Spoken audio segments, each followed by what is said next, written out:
یہ آیت نمبر 10 تک پہنچ گئے.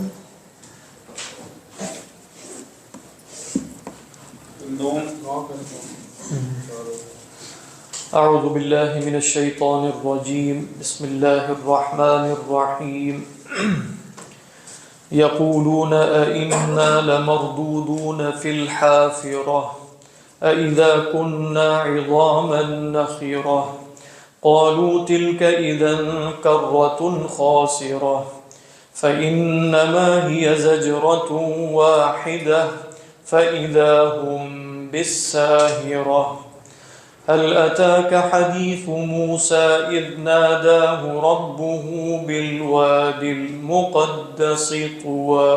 صدق الله العظيم. رب اشرح لي صدري ويسر لي أمري واحلل عقدة من لساني يفقهوا قولي. اللهم ألهمنا رشدنا وأعذنا من شرور أنفسنا. اللهم انفعنا بما علمتنا وعلمنا ما ينفعنا وزدنا علما. اللهم صل على سيدنا محمد وعلى آل سيدنا محمد وبارك وسلم آمين يا رب العالمين.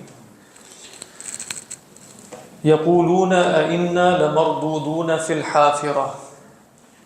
دیکھیے اس آیت کی جو ہے وہ دو تفسیریں کی گئیں.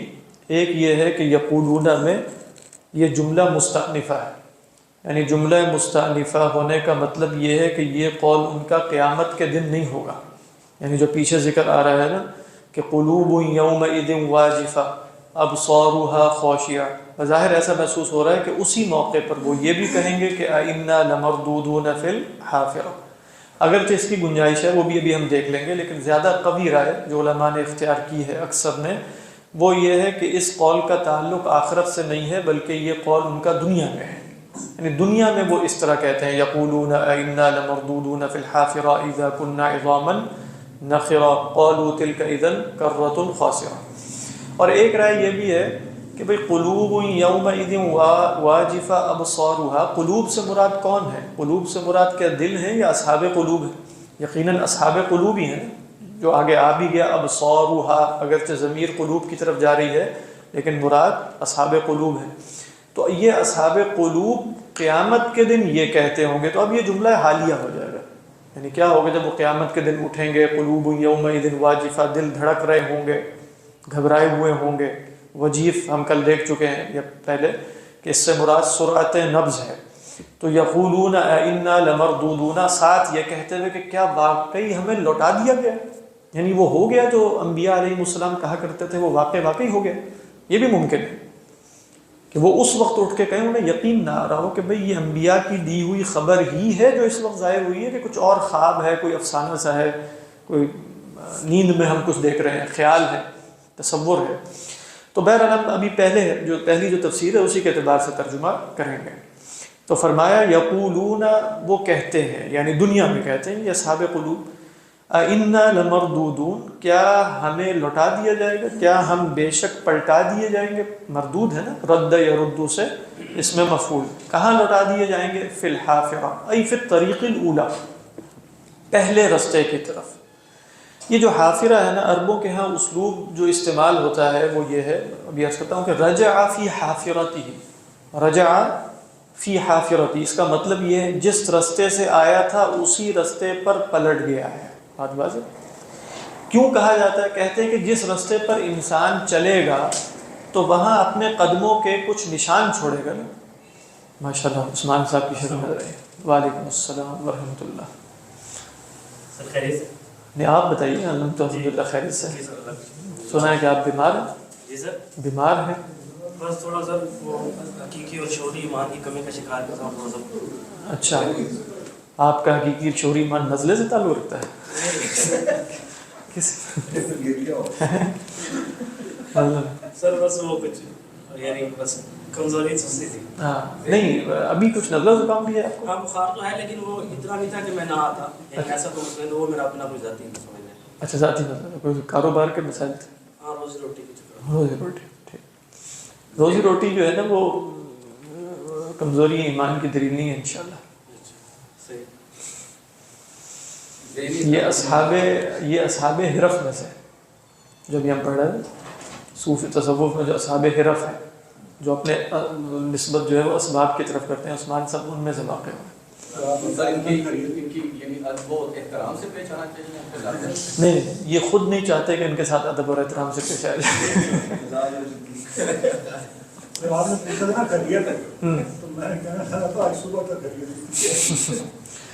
نہیں، ماشاء اللہ بڑی خوشی ہوئی ہے آپ خیر سے باب سے۔ تو عرض یہ کر رہے تھے کہ یقولون انا لمردودون فی الحافرہ، کہ کیا ہم، میں بتا یہ رہا تھا کہ عرب یہ کہتے ہیں کہ رجع فی حافرتی، کہ فلاں شخص جو ہے وہ اپنے حافرہ پر لوٹ گیا۔ تو حافرہ پر لوٹنے سے مراد کیا ہے؟ اپنے پچھلے طریقے پر واپس چلا گیا، الٹے قدموں پلٹ گیا۔ اچھا، حافرہ رستے کیوں کہا جاتا ہے؟ تو کہا کہ اصل میں یہ ہے اسم الفاعل کے وزن پہ، لیکن اس کا معنی ہے محفورہ۔ جب آپ رستے پر چلیں اور وہ رستہ جو ہے وہ رتیلا ہو اور مٹی کا ہو، تو ہر قدم پر آپ کسی نہ کسی درجے میں وہاں کچھ نہ کچھ کھدائی کرتے ہوئے جا رہے ہیں۔ یعنی کوئی آپ کا نقش قدم پڑھنے کا مطلب کیا ہوتا ہے؟ نقش قدم کیسے پڑتا ہے؟ جب تک کوئی گہرائی آپ نہ ڈالیں، کوئی کھدائی نہ کریں اس کے اندر، اس وقت تک وہ نقش قدم زمین پہ برپا نہیں ہو سکتا۔ تو حافرہ سے مراد اصل میں وہ رستہ ہے جو محفور ہوتا ہے۔ حافرہ سے وہ رستہ مراد ہے جو محفور ہے، اور محفور سے مراد جس پر انسان کے نقوش اقدام ثبت ہو جائیں، جس پر انسان کے نقوش اقدام ثبت ہو جائیں، وہ کیا ہے؟ وہ حافرہ ہے۔ تو اب یہ محاورتاً کیا استعمال ہوتا ہے؟ پچھلے رستے پر واپس پلٹ جانا۔ رد فی حافرتی، اسے واپس لوٹا دیا گیا۔ اسی طریقے پر رجع فی حافرتی، وہ خود واپس پلٹ گیا۔ تو اب یہ کیا کہہ رہے ہیں کہ بھئی جب ہم مر جائیں گے تو مرنے کے بعد پہلا طریقہ کیا تھا؟ حیات کا تھا۔ تو اِنَّا لَمَرْدُودُونَ فِي الْحَافِرَةِ، أي إِنَّا لَمَرْدُودُونَ فِي الْحَيَاةِ، یعنی إِلَى الْحَيَاةِ، کیا ہمیں دوبارہ زندگی کی طرف لوٹا دیا جائے گا؟ یہ کیسے ہو سکتا ہے؟ بڑی نامعقول سی بات ہے۔ إِنَّا لَمَرْدُودُونَ فِي الْحَافِرَةِ، اور اس کی نامعقولی میں مزید اضافہ کس سے ہوتا ہے؟ وہ فرماتے ہیں، یعنی اللہ تعالیٰ ان کا قول نقل کر رہا ہے، أَإِذَا كُنَّا عِظَامًا نَخِرًا، چلو اگر ہمارے جسم بالکل اسی طرح مٹی میں پڑے رہتے تو پھر بھی کچھ گمان سا ہو جاتا ہے کہ شاید دوبارہ زندگی کسی وقت ڈل جائے اس میں۔ ہم تو اس طرح پڑے نہیں رہیں گے، ڈیکمپوز ہو جائیں گے، تحلل ہو جائے گا، فساد ہو جائے گا۔ اذا ضللنا فی الارض، زمین میں گم ہو جائیں گے۔ تو فرماتے ہیں کہ بھئی اذا کننا، کیا جب ہم ہو جائیں گے۔ یہ بھی ان لوگوں کی دلیل ہے جو کہتے ہیں کہ عموماً اذا جو ہے وہ ظرف زمان للاستقبال آتا ہے۔ تو اگر یہ قیامت کے دن اٹھ کے کہہ رہے ہوتے تو یوں کہتے کہ اذ، یعنی جب ہم ہو گئے تھے، کننا عظاما، لیکن اذا آیا ہے۔ لیکن پھر بھی گنجائش ہے۔ بعض علماء یہ کہتے ہیں کہ اذا کے بعد جب ماضی آ جائے تو اس کے اندر ایک گنجائش رہتی ہے اس اذا کے ماضی کے معنی میں مستعمل ہونے کی۔ جیسے اللہ تعالیٰ فرماتے ہیں اذا جاء نصر اللہ والفتح، تو وہاں آپ کو دونوں تفسیریں ملیں گی۔ ایک تفسیر یہ ہے کہ جب آ چکی تو پھر اذا کیوں آ رہا ہے؟ اذا کے اندر تو یہ مفہوم ہے کہ اذا جاء نصر اللہ والفتح، کہ جب اللہ کی مدد آ جائے گی، وَرَأَيْتَ النَّاسَ يَدْخُلُونَ، اور جب آپ دیکھ لیں گے لوگوں کو اللہ کے دین میں فوج در فوج داخل ہوتے ہوئے تو یہ کیجیے بات ہے۔ تو اس کا مطلب یہ ہے کہ اذا کے اندر بھی ایک ادنا سی گنجائش موجود ہے جب اس کے بعد فعل ماضی آ جائے۔ تو یہاں ہم کیا دیکھ رہے ہیں؟ یہاں فعل ماضی آ رہا ہے، لیکن زیادہ قوی بات کیا ہے کہ یہ دنیا میں کہہ رہے ہیں۔ سمجھا رہے؟ یعنی اذا کننا عظاما، کیا جب ہم ہو جائیں گے، کیا ہو جائیں گے؟ عظاما، ہڈیاں، نخرا، کھوکھلی۔ فعیلہ کے وزن پہ صفت مشبہ ہے اور ہے سمیع اسمہ سے نخرہ ینخر، اس کا مطلب کیا ہے؟ ہڈی کا اندر سے کھوکھلا ہو جانا، یعنی اوپر سے سٹرکچر ہو لیکن اندر کچھ نہ ہو، یہ کیا ہے؟ نخر۔ اسی طرح کہتے ہیں یہ جو دانت ہے، مثلا آج کل بولا جائے گا کہ بھئی فلاں کے جو اسنان ہیں وہ منخورہ ہیں، تو منخورہ سے کیا مراد ہے؟ جو کیویٹیز بن جاتی ہیں اندر، کہ اوپر سے تو دانت پورا نظر آ رہا ہے لیکن اندر سے کیا ہے؟ خالی ہے، بھربھرا ہو چکا ہے، تو وہ بھی نخر ہے۔ تو اذا کننا عظاما نخرا، کیا جب ہم ہو جائیں گے، کیا ترجمہ ہے؟ کیا جب ہم بوسیدہ یا بھربھری یا کھوکھلی۔ بھربھری آپ کے؟ جی بھربھری، گلی سڑی۔ گلی سڑی، ٹھیک۔ گلی سڑی کا مفہوم نخیرہ میں نہیں ہوتا، اس کا لازمی مفہوم ہے، ٹھیک ہے جی۔ جو حافرہ کے لفظ سے ہے، حفر، حفر یحفر، اس لیے آپ دیکھیں جو گھوڑے کے جو ٹاپ ہوتے ہیں اس کو حافرہ نہیں کہتے، خالی حافر کہتے ہیں، وہ جو اس کے نیچے کیا کہلاتے ہیں، گھوڑے کے جو نیچے پاؤں ہوتے ہیں اس کو کیا کہتے ہیں، ہوف جو ہوتے ہیں اس کو اردو میں کیا کہتے ہیں، کھور، اس کو کیا کہا جاتا ہے، حافر، اس لیے کہ وہ بھی ہر جگہ کیا جہاں بھی جائے گا حفر کرتا ہوا جا رہا ہے، وہ حافر ہے، اس کی جمع آتی ہے حافر، لیکن یہ حافرہ ہے، یہ رستے کے معنی میں استعمال ہوتا ہے، یہ حافر نہیں ہے، یہ کیا ہے، حافرتن، یہ بمعنی طریق ہے، رستہ ہے۔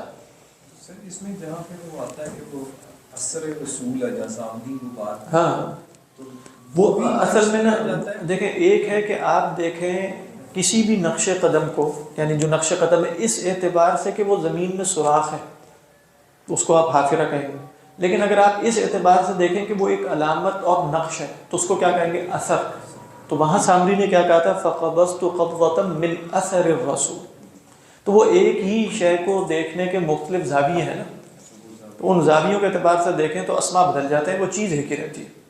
اسی طرح آپ کہتے ہیں کہ لا تتبعوا خطوات الشیطان، تو خطوتن کیا ہے، خطوتن ویسے تو اس کا تعلق زمین پہ کسی علامت سے نہیں ہے، وہ کیا ہے کہ وہ نقش قدم اس کا لازمی نتیجہ ہے، خطوہ ہے پاؤں اٹھانا، خطا یختو کا مطلب کیا ہے، پاؤں اٹھا کے رکھنا، پاؤں اٹھا کے رکھنا، کثرت الخطا، الا انبئکم بما یکفر اللہ بہ او بہا الخطایا، اس میں سے ایک کیا اللہ کے رسول نے فرمایا صلی اللہ علیہ وسلم، کثرت الخطا الی المساجد، مساجد کی طرف کثرت سے قدموں کا اٹھنا، اب یہ ترجمہ آپ فرق کر رہے ہیں نا، قدموں کا اٹھنا یہ ہے خطوات الشیطان، لیکن اس کا ترجمہ بھی ہم یعنی اس کے لزوم کے ساتھ کرتے ہیں، شیطان کے نقش قدم کی پیروی رکھنا، تو یہ ترجمہ کیا ہے، یہ لزومی ہے، کیونکہ جب بھی خطوات اٹھائے جائیں گے تو نقش قدم بھی بنتے چلے جائیں گے، تو اتباع خطوات کا مطلب کیا ہوگا، اتباع الآثار، اتباع الآثار۔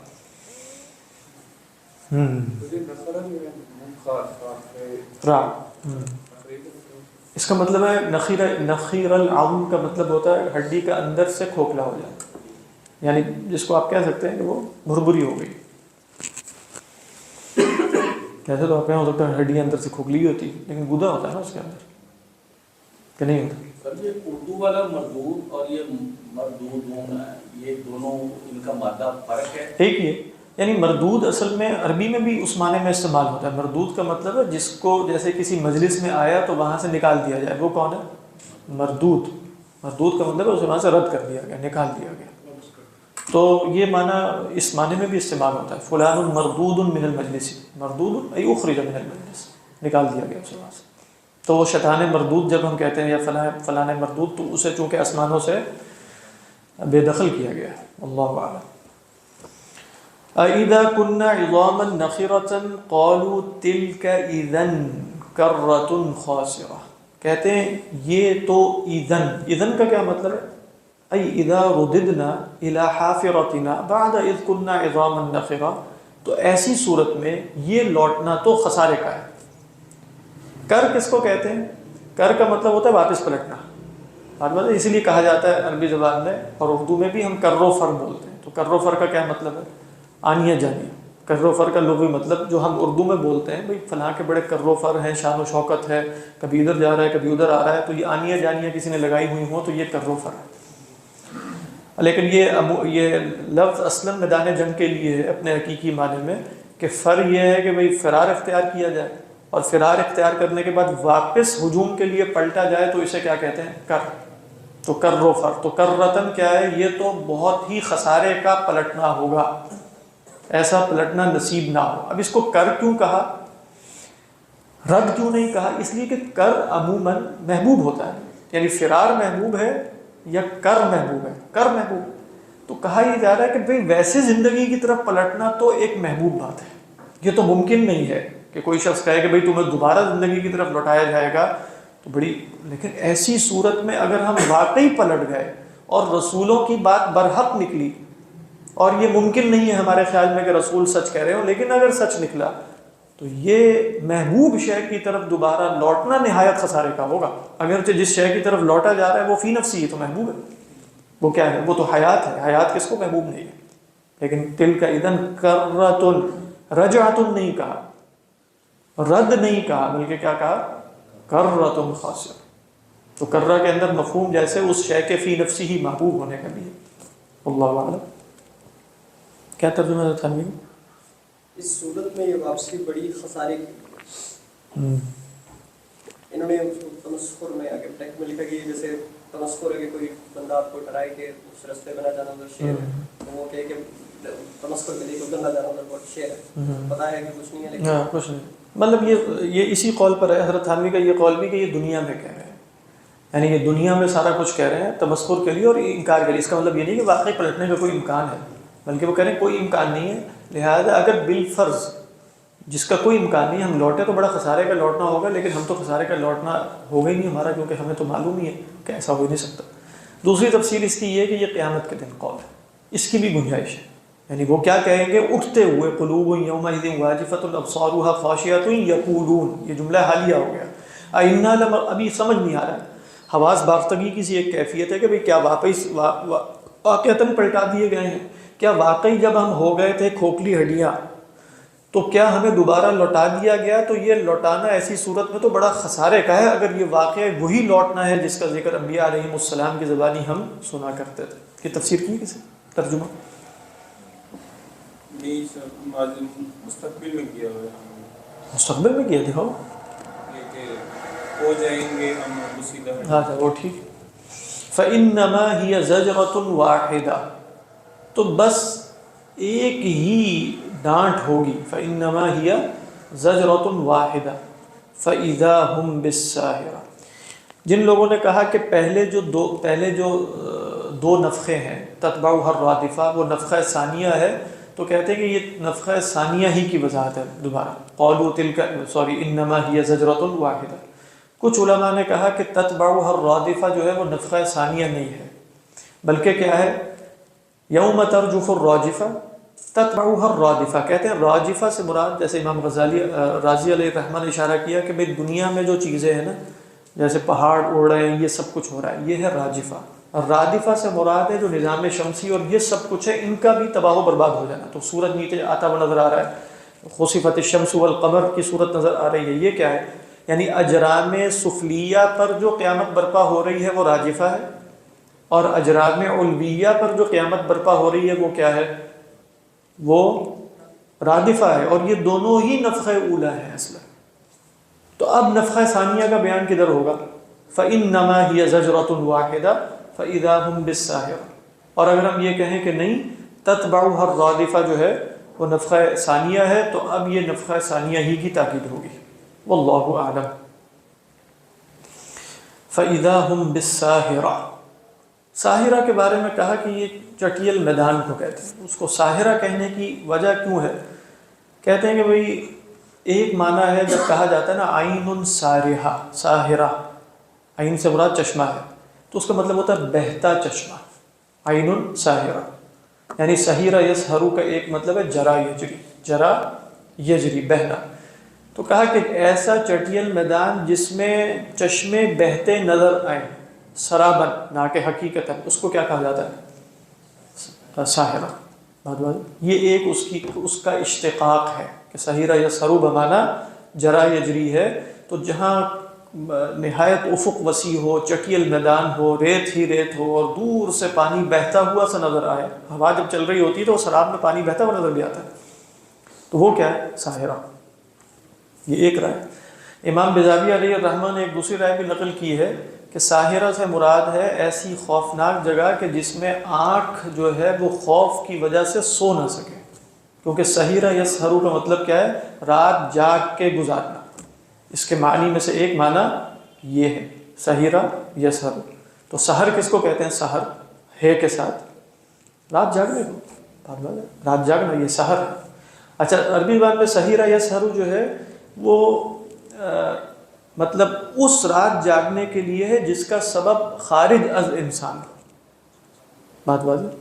اور جب آپ کہتے ہیں نا فلان عریق یعرق، عریق عرق کس کو کہتے ہیں؟ حمزہ سے عرق، وہ بھی رات، اس کا سبب داخلی ہوتا ہے. یعنی انا اشعر بالعرق. تو انا اشعر بالعرق کا مطلب ہوگا کہ کل الاسباب مہیا، تمام اسباب مہیا ہے، اندھیرا بھی ہے، گرمی، نیند پھر بھی نہیں آ رہی. یہ سحر نہیں ہے.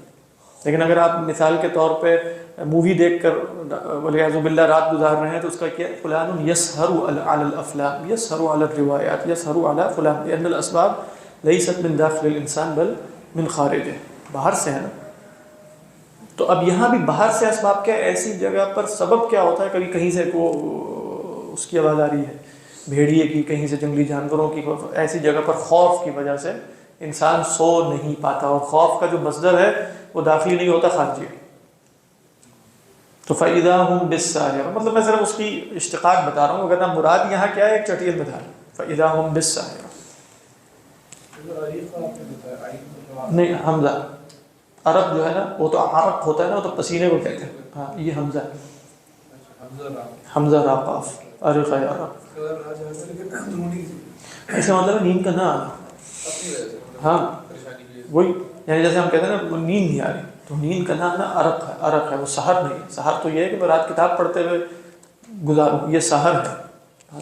وہ امام شافعی کا شعر آپ کو یاد آ گیا ہوگا، من طلب الاولیٰ سحر اللیالي، تو سحیرہ ہے نا، یہ نہیں کہ عریق اللیالي، حریقہ تھوڑی ہو سکتا ہے، سحیرہ ہی ہوگا، کیونکہ وہ خود جاگ رہا ہے اور وہ کتابیں پڑھ رہا ہے، علم حاصل کر رہا ہے، تو اس کے لیے اسے جاگنا پڑ رہا.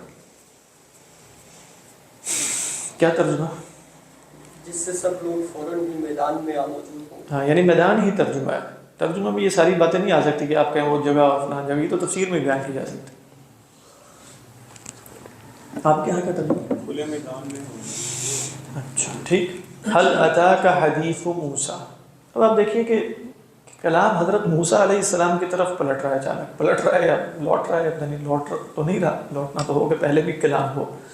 لیکن جیسے ساحرہ سے نا صحرا کا تصور ہی آپ کے ذہن میں آیا، تو حضرت موسیٰ علیہ السلام بھی گویا ایک صحرا ہی میں سفر فرما رہے تھے، اور بالکل ایک چٹیل اور بیاباں علاقہ تھا، اور وہ بھی ایسے علاقہ ہے جیسے جہاں شاید خوف کی وجہ سے انسان سو نہ سکے، ایسی جگہ تھی.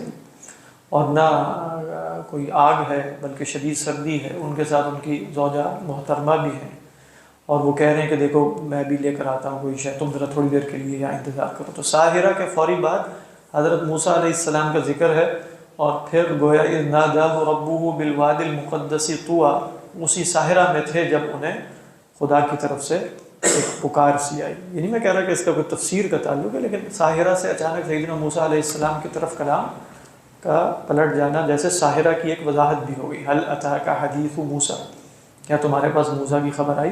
اور علماء یہ کہتے ہیں کہ یہ استفہام تقریری ہوتا ہے، استفہام انکاری نہیں ہے کہ نہیں آئی، بلکہ آ چکی ہے. تو آ چکی سے مراد یہ ہے کہ یہاں حل جو ہے وہ بمعنی قد بھی ہوتا ہے. هل اتاک حدیث موسیٰ، قد اتاک حدیث موسیٰ، آ چکی ہے آپ کے پاس. لیکن پھر آپ کہیں کہ قد اتاک حدیث موسیٰ کیوں نہیں، تو هل اتاک حدیث موسیٰ کیوں ہے؟ تو کہا اس میں تشویق زیادہ ہے، وہ خبر جو آپ کے پاس پہلے سے ہے، لیکن جب کہا جائے وہ خبر ہے تمہارے پاس، تو آپ یہی محسوس کریں گے نا کہ مجھے کوئی اضافی بات بتائی جائے گی جو پہلے نہیں بتائی گئی. تو آپ دیکھیے یہاں کچھ اضافی باتیں ہیں جو حضرت موسیٰ علیہ السلام کے طویل ترین قصوں میں بھی فرعون کے ساتھ نہیں ہیں. ان میں سے مثلا فرعون کا یہ قول کہ انا ربکم الاعلیٰ، آپ کو کہیں اور نہیں ملے گا کہیں بھی. یہ تو اس نے کہا کہ الیس لی ملک مصر وہذہ الانہار تجری من تحتی، میرے پاس بادشاہی ہے اور میں یوں ہوں اور میں یوں ہوں، لیکن یہ کہ میں رب اعلیٰ ہوں یہ تو اس نے کہیں گا سوائے اس جگہ کے. تو لہذا جہاں بھی اللہ سبحانہ و تعالیٰ اس طریقے پر استفہام ہے، اور اکثر حضرت موسیٰ علیہ السلام کے قصوں میں یوں استفہام ہے. ہم سورۃ طٰہٰ میں پڑھتے ہیں، وہاں بھی ایسے هل اتاک حدیث موسیٰ، تو کیا آپ کے اب وہاں بھی ایسے قصے ہیں، ایسی خبریں ہیں جو کہیں اور نہیں ہوں گی. تو قرآن مجید میں جہاں بھی اس قصے کی تکرار آ رہی ہے تو وہاں اس تکرار میں ایک تشویق ہے اور کچھ نئی باتوں کا اضافہ ہے. هل اتاک حدیث موسیٰ اذ ناداہ ربہ بالواد المقدس طوًا.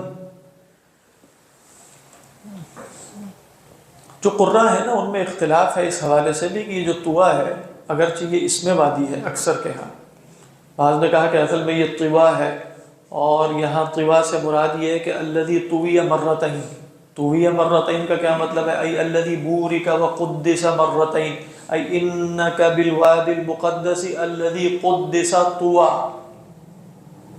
اور یہ کیا ہے؟ طوا اصل میں معدول ہو جائے گا. معدول ہونے سے کیا مراد ہے کہ وہ جیسے ہم کہتے ہیں کہ بھئی مثنا کس سے معدول ہے؟ اثنین سے، مثنا و ثلاث و رباع، اور اسی طرح خماس، یہ سم کے معدول ہے نا، خمسہ سے. تو معدول کیا ہوتا ہے؟ وہ غیر منصرف ہوتا ہے. تو جنہوں نے غیر منصرف پڑھا اس کو طوا نہیں، بس طوا. رکیں گے تو ہم بھی طوا ہی پڑھیں گے، لیکن جنہوں نے ویسے ہی توا پڑھا ہے یعنی درج کی صورت میں اتصال کی صورت میں بھی توا پڑھا ہے تو وہ ایک رائے یہ ہے کہ یہ مؤنث ہے اور اس میں بقا ہے، اس میں علم ہے، لہٰذا یہ وہ ہے کیا ہے غیر منصرف ہے۔ اور جنہوں نے کہا کہ یہ غیر منصرف ہے معدول ہونے کی وجہ سے انہوں نے اس کو اسم وادی نہیں لیا، لیکن صحیح تر قول یہ ہے کہ یہ اسم وادی ہے۔ انہوں نے اس کو کیا لیا ای الذی طوی ای قدس مرتين، اب کیف قدس مرتين واللہ اعلم، انک بالوادی المقدس مرتين، یعنی یوں آپ کہیں مقدس طوا مقدس مرتين، لیکن صحیح تر قول یہ ہے کہ یہ اسم ہے بس، اس میں کیا وادی، اذ ناداہ ربہ بالوادی المقدس طوا، جب ان کو ان کے رب نے وادی مقدس میں جس کا نام طوا تھا اس میں پکارا۔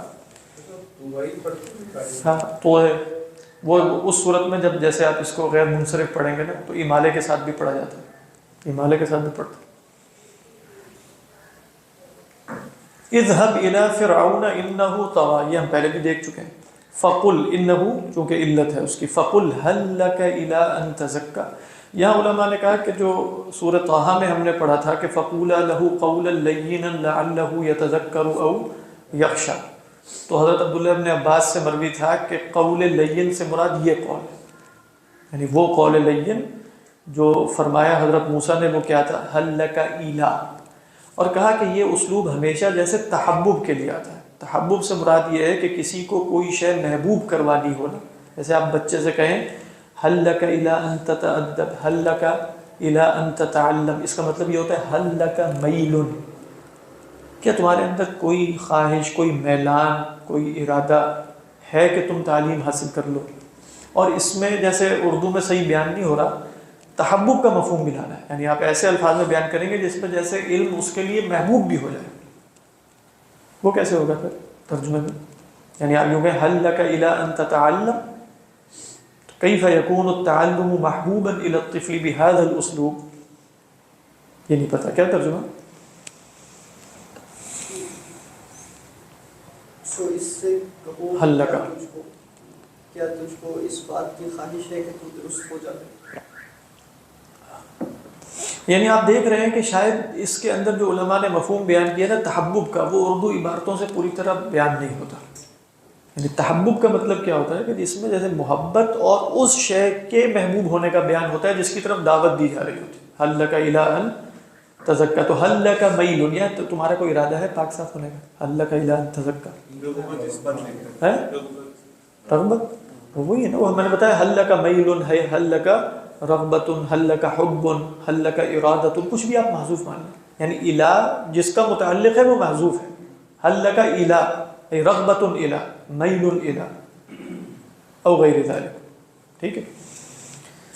تو فرمایا فقل هل لك الى ان تزكى، تو تزکا میں جیسے ایک تا گری ہوئی ہے، تزکا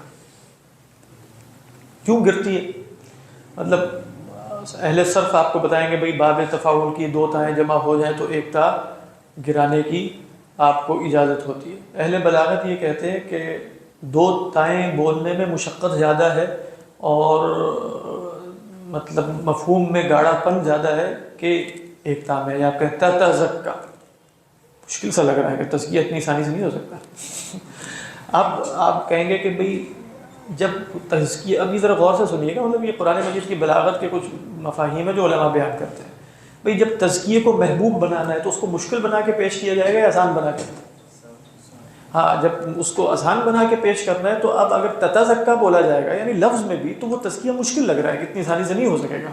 هل لك الى ان تتزکا، تو پھر وہ محبوب کیسے ہوا، رغبت کیسے پیدا ہوگی، تو لہذا اس کی ایک تا بھی گرا دی جائے گی، یعنی اللہ تعالیٰ نے اس بات کو بیان کرتے ہوئے اس کی ایک تا گرا دی ہے تاکہ محسوس یہ ہو کہ تزکیہ فی نفسی ہی مشکل نہیں ہے اور رغبت پیدا ہو جائے۔ جیسے اللہ تعالیٰ فرماتے ہیں فَمَنْ شَاءَ اتَّخَذَ إِلَىٰ رَبِّهِ سَبِيلًا، یعنی كُلُّ مَنْ أَرَادَ أَن يَتَّخِذَ سَبِيلًا إِلَىٰ رَبِّهِ فَلْيَتَّخِذْ لَيْسَ بَيْنَهُ وَبَيْنَ الْاتِّخَاذِ إِلَىٰ رَبِّهِ السَّبِيلَ إِلَّا مَشِيئَتُهُ، اس کی مشیت کے سوا کچھ نہیں۔ تو فَهَلْ لَكَ إِلَىٰ کیا ہے، فَقُلْ هَلْ لَكَ إِلَىٰ أَن تَزَكَّىٰ، تو وہ تزکیہ بھی آسانی سے ہو رہا ہے۔ اگرچہ تزکیے کے اندر جو ایک ان بلڈ مشقت ہے وہ پھر بھی رہے گی باب تفاعل کی وجہ سے، وہ تو نہیں اب کہی جا سکتی، وہ تو نہیں ہٹائی جا سکتی، سیدھی سی بات ہے نا، مطلب کہا جائے کہ وہ تزکیہ ہے ہی ایسے جیسے پانی پینا ہے، اور تزکیہ ایسے ہے جیسے کوئی کڑھی گوشت کھانا ہے، ایسے تو نہیں بتایا جا سکتا، اس کے اندر کچھ نہ کچھ تو رہے گا نا، تو وہ تزکہ ہے، وہ تفاعل ہے، اس کے اندر تکلف ہے، اس کے اندر مجاہدہ ہے، اس کے اندر مشقت ہے، لیکن وہ اتنا بھی مشکل نہیں کہ وہ انسان کر ہی نہ سکے۔ تو فقل هل لك، اس میں بھی کیا مطلب ہے، اگر تمہارے اندر میلان ہے اور رغبت ہے اور ارادہ اور مشیت ہے تو تزکیہ ہو جائے گا، وہی بات فمن شاء اتخذ الى ربه سبیلا ہے نا، بات ایک تا گرانے کی کوئی وجہ ہے، ایسے تو نہیں گرائے ہے، ہاں لیکن وہ جیسے زکا جو ہے نا وہ دوسروں کو کا تزکیہ کرنا ہے، وہ اللہ کریں گے، قد افلح من زکاہا، اس کے بارے میں زیادہ قوی رائے یہ کہ من زکا نفسہ نہیں، وہ بھی ہے رائے، قد افلح من زکاہ اللہ، تحقیق وہ فلاح پا گیا جس کا تزکیہ اللہ نے کیا، الم تر الی الذین یزکون انفسهم بل اللہ یزکی من یشاء ولولا فضل اللہ، لیکن زکا آ سکتا تھا، لیکن وہاں کیا فرمایا ولولا فضل اللہ علیکم ورحمتہ ما زکا منکم من احد ابدا فلا تزکوا انفسکم هو اعلم بمن اتقى۔ اس سے ویسے یہ کہا جا سکتا ہے کیونکہ فلا تزکوا تزکیہ اور تزکی مطلوب تزکی ہے، کہا جا سکتا ہے تزکیہ اس لیے کہ اگر آپ صرف اس آیت ہی سے فعل کی نسبت کی گئی ہے، زکا یزکی تزکیہ، یعنی قد افلح من زکاہا، تو اگر وہاں بھی آپ اس ضمیر کو اللہ کی طرف لے جائیں تو باقی ہر جگہ تزکا ہے، یعنی آپ نے قد افلح من تزکا وذکر اسم ربہ فصلی، اور باب تفاعل کے اندر نا ایک مفہوم جیسے متابعت کا ہے اور تکلف کا بھی، اس میں ایسا لگ رہا ہے کہ تزکیہ تو آپ نہیں کر سکیں گے، آپ مجاہدہ کریں گے اور تزکیہ اللہ آپ کا کر دے گا، یعنی مطلوب تزکی ہے، ہاں مفہوم یعنی مطلوب تکلف اور کوشش اور مجاہدہ ہے، بس تزکیہ نفس فی نفسی ہی تو مقصود نہیں ہو سکتا، مقصود اس معنی میں کہ میں اپنے تزکیہ پر خود قادر ہو جاؤں، مراد کیا ہے، ولولا فضل اللہ علیکم ورحمتہ ما زکا منکم من احد ابدا ولکن اللہ یزکی من یشاء فلا تزکوا انفسکم، فلا تزکوا انفسکم، اس میں ایک دوسرا مفہوم بھی جیسے تزکیہ نفس بمعنی مدح نفس کا بھی مفہوم بیان کیا گیا ہے، یعنی مزکا نہ جانو اپنے آپ کو، ہاں یہ بھی صحیح، فلا تزکوا انفسکم۔ اسی طرح آپ دیکھیں تزکیہ کی نسبت اللہ کے رسول صلی اللہ علیہ وسلم کی طرف کی گئی ہے، قرآن میں چار مقامات ہیں، یزکیہم، اللہ کے رسول تزکیہ فرماتے ہیں، اللہ کے رسول کا تزکیہ خدا کا ہی تزکیہ، تو انسان اپنا تزکیہ فرماتا ہے کہ نہیں فرماتا وہ تو محض کوشش کرتا ہے۔ تو هل لك الى ان تزکا واهدیک الى ربک فتخشى، لیکن آیا تھا نا الا ان تزکا، ایسا ہی ہے نا، تو اصل میں تو یہ مصدر تھا نا، یعنی فقل هل لك الى التزکی، فقل هل لك الى، وہ تو ان مصدریہ ہے ساتھ، اس کی وجہ سے وہ مضارع آ رہا ہے اور نصب میں، اور اسی طرح اسی تزکا پر عطف کس کا ہے، اہدیہ کا، یعنی قل هل لك الى ان اهديك الى ربك فتخشى، بات ہے، تو کیا تمہارے لیے، کیا تمہارے اندر کوئی رغبت ہے کہ میں تمہیں ہدایت دوں تمہارے رب کی طرف، فتخشى، تو تم ڈر جاؤ۔ دیکھیں بعض علماء نے خصوصاً کچھ بزرگوں نے جنہوں نے کہا کہ ہمارے ہاں ایک تصور آیا کہ جس میں تزکیہ نفس کو فی نفسی ہی مقصود بنایا گیا، بات ہے، یعنی تزکیہ نفس کرنا ضروری ہے، لیکن کیا تزکیہ نفس دین کا مقصود ہے؟ کیا خیال ہے عثمان صاحب آپ کا؟ یعنی یہ مقصود لذاتی ہی ہے یعنی تزکیہ نفس، یا یہ مقصود لغیری ہے؟ لغیری ہی ہے اصلا، یعنی ہمارے ہاں فلاسفہ کے طریقے پر ان کے ہاں ایک تصور آیا تھا کہ بھئی تزکیہ نفس فی نفسی ہی مقصود، اس طریقے پر جیسے ہی تم یہ کر لو گے علوم عقل فعال سے فیض کے درجے پر حاصل ہونا شروع ہو جاتا ہے۔ انڈین نبی بھی ایسے ہی کرتا ہے، یعنی ان کے ہاں نبوت کا تصور بھی اصلاً کسبی ہے۔ کسبی کا کیا معنی ہے کہ آپ اپنے آپ کو ریاضت اور مجاہدات اور تزکیے کے ذریعے ایک ایسی جگہ پہ پہنچا دیتے ہیں، کیونکہ کائنات علت اور معلول کے طریقے پر چل رہی ہے، علت اولا وہ ہے، تو وہاں سے ارادہ نہیں، وہاں سے تو مستقل فیض ہے، یہاں قابلیت کی کمی ہوتی ہے، جیسے آپ اپنا آئینہ سیکل کر لیں اور جیسے ہی سیکل کریں گے سورج کی روشنی منعکس ہونا شروع ہو جائے گی کہ نہیں؟ کیا سورج کو کسی ارادے کی ضرورت ہے کہ اس کا سیکل ہو گیا تو میں اس کے اندر اپنی روشنی منعکس کروں یا نہ کروں، یا خود بخود منعکس ہوگی، خود بخود منعکس ہو جائے گی؟ تو کائنات اس نظام پہ چل رہی ہے. جیسے ہی آپ نے تزکیہ کیا تو میرا مقصد کیا ہے؟ سیکل کرنا. بات واضح ہے. ہمارے تصور کے مطابق کائنات اس لگے بندے علت و معلول کے طریقے پر جکڑ بندی میں نہیں چل رہی. ہمارے ہاں تزکیہ نفس اصل میں عبادت کی شرط ہے، یعنی عبادت کے لیے یا بندگی کے جو احوال پیدا کرنے ہیں انسان نے اپنے اندر، وہ تزکیہ نفس کے بغیر پیدا نہیں ہوتے. جیسے آپ کہیں وضو کے بغیر نماز نہیں ہو سکتی، لیکن آپ یہ بھی نہیں کہیں گے کہ وضو دین میں اصل مقصود ہے. لیکن آپ دیکھیں کہ نماز مقصود ہے، اپنی ذاتی ہی ہے، لیکن وہ وضو کے بغیر نہیں ہو سکتی. تو وضو کامل درجے میں مقصود ہے لیکن نماز کے درجے میں مقصود نہیں. اسی طرح تزکیہ کیوں مقصود ہے؟ بھائی نفس کی ایک خاص حیت چاہیے خدا کی عبادت کے لیے، اس حیت پر تیار اسے تزکیہ نفس. لہذا آپ دیکھیں یہاں جو تھوڑا درجہ ہے نا، قُلْ هَلْ لَكَ إِلَىٰ أَن تَزَكَّىٰ وَأَهْدِيَكَ إِلَىٰ رَبِّكَ فَتَخْشَىٰ. مطلب یہ ہے، اسٹیپ بائی اسٹیپ اس طرح ہے. تزکیہ نفس ہے اور پھر اصلاً عرفان ہے، حقیقی عرفان جو خدا کا حاصل ہوگا، جس کے نتیجے میں خشیت پیدا ہوگی. فَتَخْشَىٰ قُلْ هَلْ لَكَ إِلَىٰ أَن تَزَكَّىٰ. تو تزکیہ بھی تو پھر اس کے وَأَهْدِيَكَ، یہ نہیں ہے کہ تزکیہ کے نتیجے میں خود بخود ہدایت ہو جائے گی. آپ ہو سکتا ہے ہندو مت کے جوگی کو دیکھیں اور بدھ مت کے بھکشو کو، ہو سکتا ہے ریاضت کر کے کتنا ہی نفس سیکل کیوں نہ کر لیا ہو، کوئی علت و معلول کے طریقے پر اچانک انہیں ہدایت خداوندی حاصل نہیں ہو جائے گی. ہو سکتا ہے وہ بالکل گھٹا ٹوپ اندھیروں میں ہی رہے اور اپنے خیال میں. آپ دیکھیں ہندو میں بڑے بڑے لوگ ہیں، بہت بڑے بڑے جو ہے نا، جنہوں نے واقعی بہت مشقتیں اور ریاضتیں اور سب کچھ کیا ہوا ہے، لیکن پھر بھی وہ اس دولت سے محروم ہے. یہ بات ہمیں بتا رہی ہے کہ یہ کائنات اس علت و معلول کے طریقے پر نہیں چل رہی. حقیقی ہدایت کا خدا ہی دیتا ہے اور اپنی مرضی سے دیتا ہے، اور وہ انبیاء علیہ السلام کے ذریعے حاصل ہوتی ہے.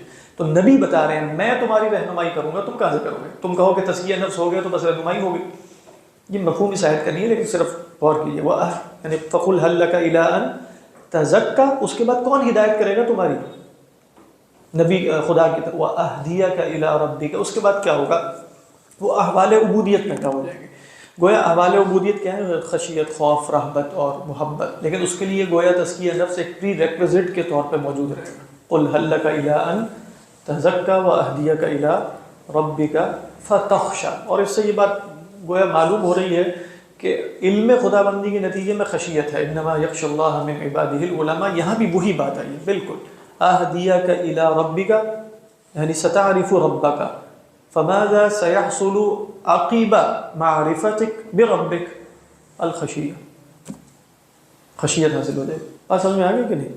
ہاں اس آیت پر غور کرنا چاہیے نا. آپ دیکھیں یہ بالکل اختصار کے ساتھ اللہ نے یہاں یہ پورا معرفت خدا بندی کا جو ایک سلوک ہے پورا یہاں بیان ہو گیا. فَقُلْ هَلْ لَكَ إِلَىٰ أَن تَزَكَّىٰ وَأَهْدِيَكَ، یعنی تزکیہ نفس اور نبی کا دامن پکڑ کے معرفت خدا بندی اور اس کے نتیجے میں احوال عبودیت، یہی اس کے اندر ہے. فَقُلْ هَلْ لَكَ إِلَىٰ أَن تَزَكَّىٰ وَأَهْدِيَكَ إِلَىٰ رَبِّكَ فَتَخْشَىٰ. لیکن نہیں ہوا، اس نے نہیں کیا. فَأَرَاهُ الْآيَةَ الْكُبْرَىٰ.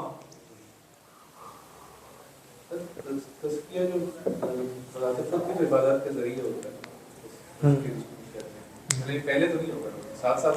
ہاں مطلب یہ ایسا نہیں ہے کہ تزکیے سے انسان کو پہلے سے فارغ ہو کے بیٹھ جائے گا اس کے بعد نہیں مراد. لیکن آپ مراد کیا ہے؟ احوال بندگی میں کامل ہونے کے لیے تزکیہ شرط ہے، وگرنہ حسد بھی رہے گا، وگرنہ نیت میں فساد بھی رہے گا، ریاکاری بھی رہے گی، لوگوں کو نقصان پہنچانے کا جذبہ بھی رہے گا. تو یہ سب باتیں خود اس بات کی بھی دلیل ہوں گی کہ معرفت بھی حاصل نہیں، سیدھی بات. تو اس لحاظ سے آپ کہہ سکتے ہیں کہ یہ ہے ساتھ ساتھ، لیکن تزکیہ تصحیح عبادت کے لیے ایک وسیلے کا درجہ ہے، لیکن مقصود عبادت ہے. وما خلقت الجن والانس الا لیعبدون، مقصود عبادت ہے اور عبادت کے اندر جیسے گندی ہوئی معرفت ہے. اللہ جی فرمائیں. احوال بندگی میں خشیت مین وہ ہے حالت کے، اس میں محبت بھی تو لوگ کچھ کہتے ہیں نا کہ احوال بندگی میں. لیکن ہم نے امام راضی علیہ الرحمہ کی جو ایک تعریف خشیت کی پڑھی تھی نا، انہوں نے سورہ رحمان میں غالباً بہت ہی خوبصورت انداز میں خوف اور خشیت میں فرق کیا تھا کہ خوف کیا ہے اور خشیت کیا ہے. خشیت کا لفظ اپنے اندر پھر جیسے ہم نے کہا نا گنا ہوا ہے محبت میں، کیونکہ ان کا خلاصہ تحقیق کیا تھا؟ خلاصہ تحقیق یہ تھا کہ خشیت پیدا ہوتی ہے مخشی کی عظمت کو دیکھ کر، اس میں اپنے ضعف کی طرف اشارہ اس وقت دھیان نہیں ہوتا۔ خوف کیا ہوتا ہے؟ میں کمزور ہوں اور فلاں طاقتور ہے، یہ خوف ہے، اور میں کمزور ہوں یا نہیں یہ بات میرے پیش نظر ہے ہی نہیں، فلاں صاحب کمال ہے، صفات کمالیہ اسے، اس سے جو شے پیدا ہوتی ہے وہ خشیت ہے۔ تو کہتے ہیں جب آپ کمال کو دیکھتے ہیں تو انسان کے اندر جیسے جوبل الانسان علی محبت الکمال، تو وہاں جو خشیت پیدا ہو رہی ہے نا وہ گویا معجون ہے، گندی ہوئی ہے محبت میں۔ تو یہ خشیت خوف نہیں ہے، خشیت کیا نہیں ہے؟ خوف نہیں ہے، یہ خوف پلس کچھ اور ہے، تو وہ محبت ہے، عظمت کا احساس ہے، محبت ہے اس کے اندر، لیکن ایسی محبت نہیں جس کے اندر جیسے خدا کی ہیبت نہ ہو، انس بھی ہے اور ہیبت بھی ہے۔ اللہ اعلم، یہ ہے خشیت کا مفہوم، اور یہ بات درست ہے، ہمیں فرق کرنا چاہیے۔ یعنی لفظ خوف جہاں آتا ہے خوف، وَأَمَّا مَنْ خَافَ مَقَامَ رَبِّهِ وَنَهَى النَّفْسَ عَنِ الْهَوَىٰ، جیسے بھی ہم پڑھیں گے وہ خوف کا ذکر آ رہا ہے، تو اب وہ کہہ رہا ہے کہ میں کہاں اور خدا کے سامنے کھڑا ہوں گا، پتہ نہیں کیا ہوگا اور یہ اور وہ، تو اس میں یہ نہیں ہم کہہ رہے کہ وہاں محبت نہیں ہے، خشیت نہیں، لیکن وہاں پہلو پیش نظر کچھ اور ہے، اور خدا کی معرفت کے نتیجے میں خدا ایسا ہے کہ اس سے فوری محبت بھی ہوگی اور ہیبت بھی ہوگا اور خوف بھی ہوگا اور انس بھی ہوگا، وہ تخشا ہے۔ تو انما یخشی اللہ من عبادہ العلماء، گویا حقیقی خشیت علماء کوئی حاصل ہو سکتی ہے، اس کے سوا کسی کا نہیں ہو سکتی۔ یعنی علماء سے کون ہے؟ علماء باللہ، جیسے امام غزالی فرماتے ہیں کہ ایک ہے علماء باحکام اللہ، ان کی بات نہیں ہو رہی، یعنی علماء باحکام اللہ کون ہے؟ جیسے فقیہ ہے اور مفتیان ہے، وہ بھی یقیناً علماء باللہ سے مراد وہ کہتے ہیں علماء باللہ سے مراد علماء بصفات اللہ، علماء بافعال اللہ، وہ اصل میں علماء باللہ ہوتے ہیں، وہ مراد ہے انما یخشی اللہ من عبادہ علماء۔ وہی ہوتا ہے نا ہر زمانے میں، پھر آپ دیکھیں علماء کا لفظ بولا جائے گا تو ہمارے ہاں اس کی ایک خاص کنوٹیشن ہے، تو وہ کہا جائے گا کہ انما یخشی اللہ من عبادہ العلماء، تو علماء ہمارے ہاں ایک خاص معنی میں استعمال ہوگا، یقیناً وہ معنی یہاں نہیں ہے، اس میں 100% کوئی شک نہیں ہے کہ وہ معنی یہاں مراد نہیں ہے۔ مطلب کہے کہ علماء کی ڈیفینیشن پاکستان میں پچھلے 150 سال سے یہ ہے، تو یہ لہٰذا انما یخشی اللہ من عبادہ العلماء سے مراد یہی ہو۔ تو امام صاحب نے تو یہی فرمایا کہ احیاء العلوم میں کہ یہ علم ان اصطلاحات میں سے جن کے معنی بدل گئے، سلف کے ہاں اور معنوں میں تھا، اس زمانے میں اور معنی میں ہے۔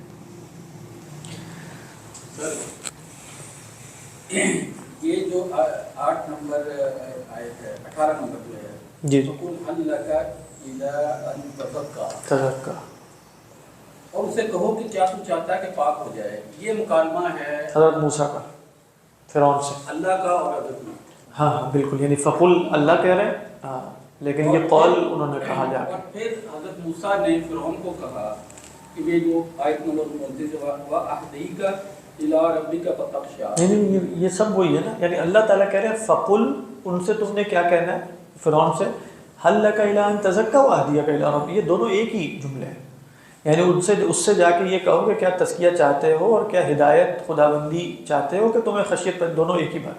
اب انہوں نے جا کر یہی کہا ہوگا، لہذا اس میں تکرار کی ضرورت نہیں ہے کہ اللہ نے کہا یہ کہو تو وہ گئے انہوں نے یہ کہا، نہیں، مراد یہ کہ اللہ نے کہا انہوں نے کہہ دیا۔ سر پھر یہ جو آیت نمبر 20 ہے فَأَرَاهُ الْآيَاتِ الْكُبْرَىٰ، تو اس نے کوئی کنسنٹ دیا کہ ہاں دکھاؤ کہ یعنی تم نے یہ لکھنا؟ یہاں اختصار ہے نا، ہم تو تفصیل سے یہ قصہ پڑھ چکے ہیں، تو مکالمہ ہوا، انہوں نے قال فرعون وما رب العالمین، قال فرعون نے کہا، حضرت موسیٰ نے کہا قال اولو جئتک بشیء مبین، اچھا تم تب بھی نہیں مانو گے اگر میں کوئی واضح شے لے کر آؤں، قال فأتی به ان كنت من الصادقین، انہوں نے لے آؤ پھر فألقى موسیٰ عصاه فإذا هي ثعبان مبین۔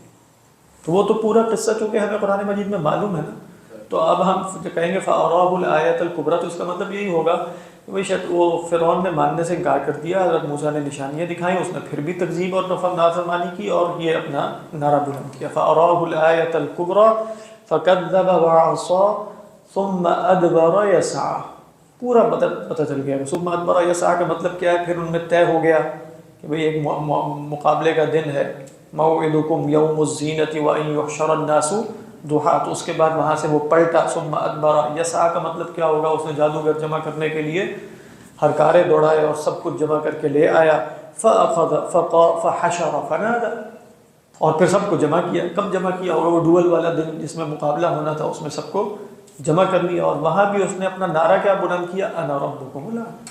فقال انا ربکم الاعلی. ربکم الاعلی سے کیا مراد؟ یعنی وہ کیا کہہ رہا ہے کہ انا ربکم الاعلی سے مراد یہ ہے کہ میں کائنات کا رب ہوں، کائنات میں نے پیدا کی. اگر وہ یہ بات بالفرض کر دے تو مطلب یہ قول اس کے بطلان پر اور اس کے حمق پر دلالت ہوگا. سب کہیں گے کہ یہ بندہ کھسک گیا، ایسے ہی کہیں گے. تو فقال انا ربکم الاعلی سے کیا مراد ہے اس کی مراد یہ ہے کہ میرے اندر ایک صفت ربوبیت پائی جاتی ہے. وہ کیا ہے؟ مطاع مطلق. یعنی یہاں جن جن کی اطاعت ہوتی ہے نا، چاہے وہ وزراء کی ہوتی ہو، والدین کی ہوتی ہو، اساتذہ کی ہوتی ہو، فلاں کی، ان سب میں سب سے بڑھ کر جو اطاعت کا لائق ہے اور جو مطاع مطلق ہے وہ کون ہے؟ وہ میں ہوں. تو یہاں ربوبیت کس معنی میں وہ بول رہا ہے؟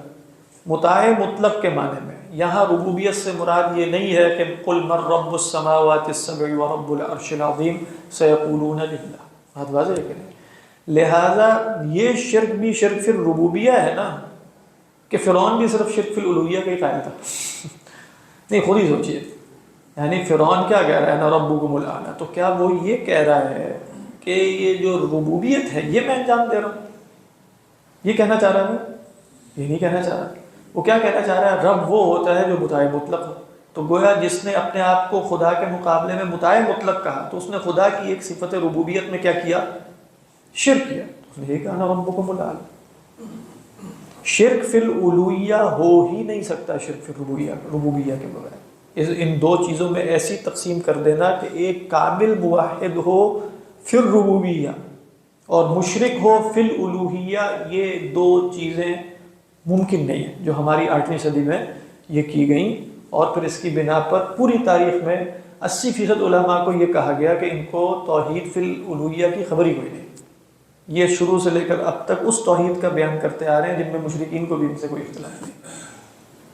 مطلب یہ اس سے بڑھ کر حمق نہیں. صحیح بات، بات واضح ہے کہ نہیں؟ تو یہاں انا ربکم الاعلی سے مراد کیا ہے؟ انا ربکم الاعلی ای انا مطاعکم یجب ان تطیعونی. نہ موسیٰ نہ کوئی اور مطاع مطلق میں، یہ ہے مراد انا ربکم الاعلی. یہ اس میں اختلاف ہے کہ وہ خدا کو مانتا ہے کہ نہیں مانتا. بعض نے کہا کہ وہ مانتا ہے. انہوں نے دلیل پکڑی اس آیت سے کہ اتذر موسیٰ وقومہ لیفسدوا فی الارض ویذرک وآلہتک. کہتا ہے تو وہ بھی کچھ خداؤں کو مان، لیکن وہ یہ کہہ رہا ہے کہ وہ خدا ہوں گے. وہ اگر خدا کو مانتا بھی تھا نا، وہ ایک ڈیسٹک طریقے پہ مانتا ہوگا خدا. ہمارا اس سے کوئی لینا دینا نہیں. ہاں، تمہارا لینا دینا میرے سے ہے، میں میری عبادت کروں، مجھے مطاع مطلق مانو. یہ مراد ہے. واللہ اعلم بالصواب.